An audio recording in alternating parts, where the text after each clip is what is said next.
Hello students, myself Monica Sachdev from Shiv Jyoti Educational Group Kota. आज हम हिंदी व्याकरण के पाठ 3 मात्राएं के बारे में पढ़ेंगे। मात्राएं। हिंदी में शब्द लिखने के लिए मात्राओं की आवश्यकता होती है।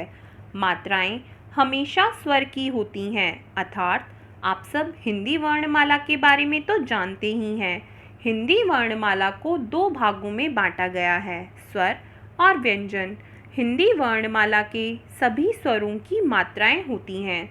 व्यंजन के साथ स्वर के जो चिन्ह प्रयोग किए जाते हैं वे मात्राएं कहलाते हैं, अर्थात व्यंजन के साथ जब किसी स्वर को लिखा जाता है तो वहाँ स्वर के चिन्ह का प्रयोग किया जाता है। यही चिन्ह मात्रा कहलाते हैं। आइए अब हम मात्राओं के बारे में विस्तार से पढ़ते हैं। अ की कोई मात्रा नहीं होती, अर्थात अ को छोड़कर प्रत्येक स्वर की मात्रा होती है। आ की मात्रा जब किसी व्यंजन पर लगती है तो आ की ध्वनि आती है, जैसे र प्लस आ की मात्रा प्लस ज मिलकर बना राज। आइए अब हम अन्य शब्द देखते हैं। आम, अनार।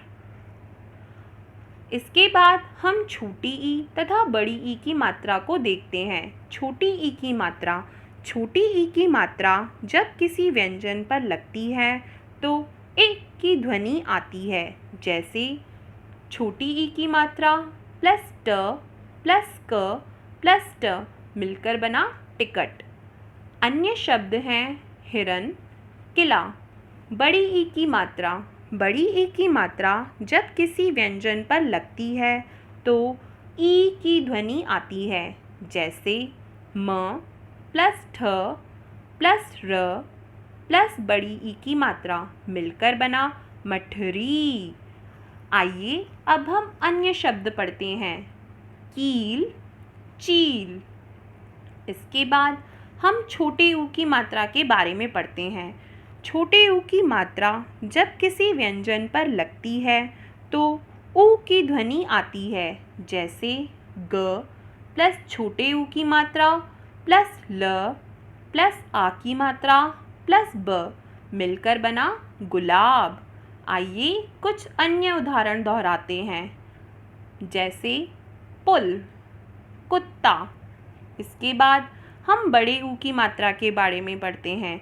बड़े ऊ की मात्रा जब किसी व्यंजन पर लगती है तो ऊ की ध्वनि आती है, जैसे अ प्लस आ की मात्रा प्लस ल प्लस बड़े ऊ की मात्रा मिलकर बना आलू।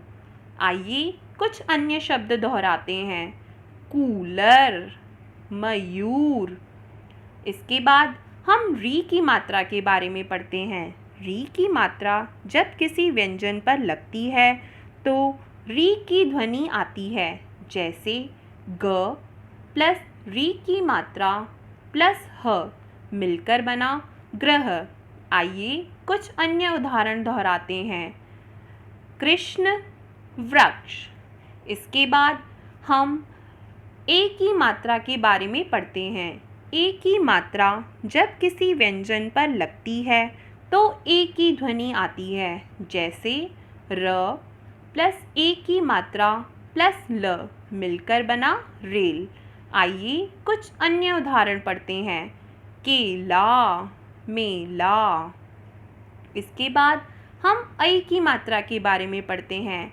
ऐ की मात्रा जब किसी व्यंजन पर लगती है तो ए की ध्वनि आती है, जैसे द प्लस ऐ की मात्रा प्लस ई की मात्रा प्लस न प्लस क मिलकर बना दैनिक। कुछ अन्य उदाहरण हैं। कैलाश, थैला। इसके बाद हम ओ की मात्रा के बारे में पढ़ते हैं। ओ की मात्रा जब किसी व्यंजन पर लगती है तो ओ की ध्वनि आती है, जैसे न प्लस ओ की मात्रा प्लस ट मिलकर बना नोट। कुछ अन्य उदाहरण हैं। कोट, चोट। इसके बाद हम हमारी आखिरी मात्रा यानी औ की मात्रा के बारे में पढ़ेंगे। औ की मात्रा जब किसी व्यंजन पर लगती है तो औ की ध्वनि आती है। जैसे अ प्लस औ की मात्रा प्लस र प्लस त मिलकर बना औरत। अन्य शब्द दोहराते हैं। तौलिया, दौड़। हाँ तो बच्चों, आज हमने सीखा व्यंजन के साथ स्वर के जो चिन्ह प्रयोग किए जाते हैं वे मात्रा कहलाते हैं। अ स्वर की कोई मात्रा नहीं होती।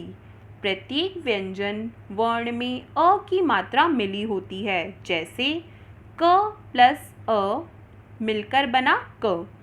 र में छोटे ऊ तथा बड़े ऊ की मात्राएं बीच में लगती हैं। जैसे र प्लस छोटा ऊ मिलकर बना रू।